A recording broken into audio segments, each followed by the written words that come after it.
ശക്തമായ കാറ്റിലും മഴയിലും മരം വീണ് വീടിനോട് ചേർന്നുള്ള ഷെഡ് തകർന്നു. ക്ലാപ്പന ഗ്രാമപഞ്ചായത്ത് 4-ാം വാർഡിലാണ് സംഭവം. മണക്കാട് പള്ളി കുടുംബക്ഷേത്രത്തിൽ നിന്ന പാലമരമാണ് സമീപത്തെ വീട്ടിലേക്ക് കടപുഴകി വീണത്.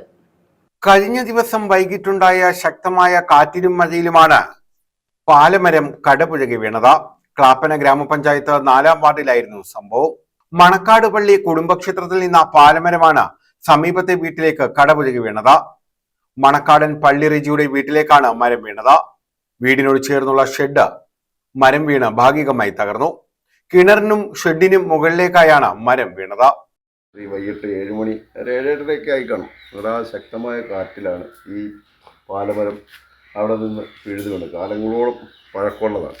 അത് നമ്മുടെ പെരയുടെ കറക്റ്റ് മധ്യഭാഗത്താണ് വന്ന് വീണത്. ആ വീണത് നമ്മുടെ ഷീറ്റ് കുറച്ച് പോയി, പിന്നെ അതിൻ്റെ ഷെയ്ഡിൻ്റെ കുറച്ച് പോകും. കിണർ എന്തുവാന്ന് അറിയില്ല, പൂർണ്ണമായും തകർന്നെന്നാണ് നമ്മുടെ കാര്യം. ഇത് ഇടിഞ്ഞിട്ട് വെള്ളം മേളോട്ട് എന്തോലി ചെയ്തായിരുന്നു. ഇത് കുറച്ച് കാലം പഴക്കമുണ്ട്. ഏതാണ്ട് ഒരു 10-75 വർഷത്തിന് മേളിൽ, എങ്ങനെ പോയാലും ഒരു 10-75 വർഷത്തിന് മേളിൽ പഴക്കമുള്ള പാലയാണ്.